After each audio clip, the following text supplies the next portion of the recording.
बुधवार को अष्टमी तिथि है और शिव महापुराण की कथा कहती है, गणेश पुराण के तृतीय अध्याय में वर्णन किया, बुधवार के दिन अगर अष्टमी पड़ जाए तो ऐसी कोई बीमारी नहीं जिसका इलाज ना हो पाए। कुछ ना करना, हरा मूंग की कटोरी भर लो, मूंग जानते हो, हरे मूंग की दाल होती है ना, जो हरा मूंग, आखा मूंग हरा की कटोरी भरो, उस पर गुड़ की एक थोड़ी गुड़ की बट्टी, गुड़ की पाटी उस पर रखो, 5 बेलपत्र रख लो, और जिस व्यक्ति को बहुत भारी बीमारी है, कैंसर जैसा रोग भी है, किडनी लीवर जो भी उसके खराब हो रहे हैं, कोई तकलीफ है, बस वो कटोरी में मूंग लेकर उसमें गुड़ की खोड़ी रखकर 5 बेलपत्र रखकर बुधवार और अष्टमी तिथि, जिस दिन भगवान ने गणेश जी ने एक राक्षस का संहार करा था, कश्यप ऋषि ने उनको दुर्वा दी थी, वो अष्टमी पहली बार दुर्वा चढ़ी थी गणेश जी को, उसका व्याख्यान आएगा कथा। मूंग कटोरी में भरकर गुड़ की खोड़ी रखकर गुड़ की बट्टी, 5 बेलपत्र, जिसको बहुत बीमारी हो, दमा श्वास किडनी आदि का आदि बहुत बीमारी हो, 21 बार शरीर पर से उतार कर महाराज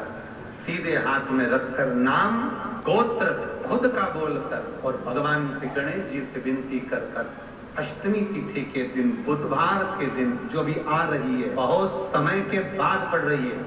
उस दिन उस कटोरी नहीं लेना, पुरानी कटोरी नहीं लेना, कोई कटोरी घर में नहीं हो, नई कटोरी, और उसको गणेश जी के मंदिर में पहुंचा दीजिए। गणेश जी के मंदिर में पहुंचाएं, गणेश जी के मंदिर में पंडित जी भी बैठे रहे, हाथ में मत देना उस कटोरी को, भले दरवाजे पर चौखट पर गणेश जी के राइट हैंड की ओर, आपका उल्टा हाथ होगा, गणेश जी का सीधा हाथ होगा, तो गणेश जी का जो राइट हैंड हो, दर्शन करते समय सीधा हाथ इधर आएगा, उस हाथ के वहीं पर, अर्थात जमीन पे ही रख देना, पर रखना भूमि पर। महाराज कैसी भी बीमारी होगी, अगर चलने में भी तकलीफ हो रही होगी, तो अष्टमी को कर कर देखना, 11 या 12 तक आपको अंतर मालूम पड़ जाएगा। ये अष्टमी कोई साधारण नहीं आ रही, बुधवार एक देखो, बुधवार के दिन अगर शंकर पर 1 लोटा पानी चढ़ाया जाता है, तो जिन लड़कियों का विवाह नहीं हो रहा, जिन बच्चों का विवाह नहीं हो रहा, उन बच्चों के भी विवाह हो जाते हैं हमारे। जिनका मंगल विवाह नहीं हो रहा, शादी नहीं हो रही, बहुत परास्त हो गए, अशोक सुंदरी वाली जगह पर हल्दी लगाओ, उस हल्दी को लेकर थोड़ा सा भाग पीपल पर लगाओ और पीपल के वृक्ष के नीचे हाथ में हल्दी को लगा लीजिए। अष्टमी तिथि हो या प्रदोष का दिन, ये 2 में से कभी भी कर सकते। मंगल विवाह वो लिखेगा तो हो, और कैसा लड़का मिलना है, कैसी लड़की मिलना है, कैसा परिवार मिलना है, जैसा चाहिए वैसा शिव जी को बोलो।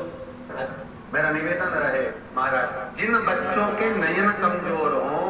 और जो शिवरात्रि तक भी शहद का इंतजाम ना करते हो, बच्चों के नयन कमजोर हो गए हों, चश्मा चढ़ रहा हो, चश्मा लग रहा हो, उन बच्चों के लिए भी भैरव मंदिर में तेल का दिया लगाकर उसकी काजल बनाकर काल भैरव का स्मरण कर कर उसमें घी मिलाकर भैरव बाबा के नयन बिंदु को लगाकर प्रत्येक बुधवार को कांच लगाकर नेत्र की रोशनी को समर्पित करने और पढ़ना काफी उठाकर और दुर्वा जरूर करना। आपने मुझे दुर्वा समर्पित करी है, ये दुर्वा जो मुझे देवाली पे दुर्वा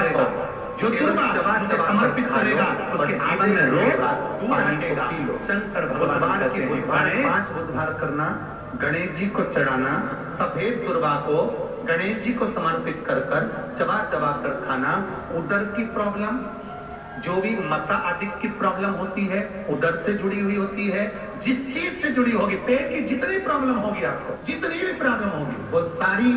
5 बुधवार करना, 6ठे बुधवार को जरूरत ही नहीं पड़ेगी। कितनी भी प्रॉब्लम हो, पेट से जुड़ी हुई जितनी हो, समाप्त। यही दुर्वा शिव महापुराण की कथा कहती है, यदि 7 गांठ वाली दुर्वा 21 ले लो और गणेश जी को समर्पित कर दो, उस दुर्वा को उठाकर दूध में डाल लो और उस दुर्वा को दूध में डालकर उस दूध में उस दुर्वा को मल लो, और जिसके सफेद चमड़ी पड़ गई हो चर्म रोग हो गया हो, उस दूध को वो दुर्वा के साथ, दूध नहीं भी हो, दुर्वा का लेपन शरीर पर कर लें, आधे घंटे तक करने पर प्रदोष काल में स्नान कर लें, महाराज आपको चर्म रोग में आराम लग जाएगा। सफेद चमड़ी अपने असली रंग में आना प्रारंभ हो जाएगी। गणेश पुराण दुर्वा का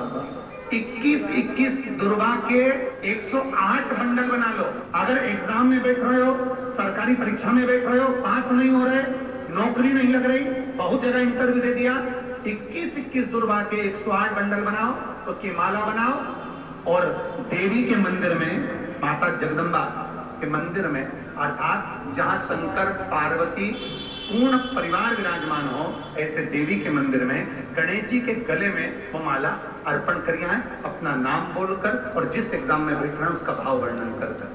महाराज, और वहीं से एक पुष्प लेकर अपने कमरे में जहां पढ़ते हो कांच की प्लेट में उस फूल को रख दीजिए और दूसरे दिन एग्जाम के लिए चले जाइए। आपको उसका फल अवश्य मिलेगा, अवश्य मिलेगा, आप उसमें उत्तीर्ण होंगे, फल प्राप्त। कल से एक नियम लेना, शमी के वृक्ष की पत्ती, जैसे ये बेलपत्र होता है, शिव को और गणेश को बेलपत्र शमी पत्र समर्पित होता है। आपको कथा में वर्णन किया था, 33 कोटि देवताओं को भले बेलपत्र नहीं चढ़ेगा, पर 33 कोटि देवताओं को शमी पत्र चढ़ता है, और उसमें एक गणेश जी महाराज और एक बाबा भोलेनाथ, इन दोनों को शमी समर्पित होता है, शमी पत्र समर्पित। शिव महापुराण की कथा कहती है और गणेश चरित्र अपन श्रवण कर रहे हैं। जिसके घर में संपदा की कमी पड़ती हो, बीमारियां ज्यादा फैल रही हो, बहुत कष्ट हो महाराज, बहुत ज्यादा दुखी हो महाराज, कोई काम नहीं बन रहा, बहुत तकलीफ में हो, तो शमी पत्र,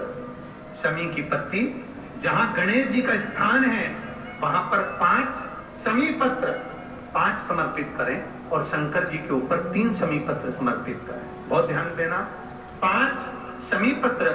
जहां गणेश जी का स्थान है शिवलिंग में वहां समर्पित करें, 3 शमी पत्र शिवलिंग के ऊपर समर्पित करें। 1 शमी पत्र शंकर जी की चौखट पर लेफ्ट भाग में जाते समय आपका उल्टा हाथ, जब मंदिर से निकलो तो उल्टे हाथ पर लेफ्ट भाग में शंकर जी की चौखट पर समर्पित करें 1 शमी पत्र। और महाराज क्या किया, जहां लेफ्ट भाग में आपने शमी पत्र रखा है, मंदिर में ना दिया लगाकर बाहर की ओर जहां शमी पत्र रखा है उसके ठीक साइड में एक घी का दिया लगा दीजिए। गणेश पुराण कहती है भगवान गणेश जी का मोर ध्वज का, मयूर ध्वज गणेश का नाम लेकर जो ये दीप शमी पत्र चढ़ा देता है, उसके घर से कभी सिद्धि नहीं जाती, वैभव प्रतिष्ठा नहीं जाती। कर देखना, अगले साल तक आपका व्यापार कितना चलता है हमको बताना जरूर, करके देखो एक बार। गणेश पुराण का, शिव महापुराण का ये प्रसंग करिए, जीवन में उतारिए। श्री शिवाय नमस्तुभ्यम।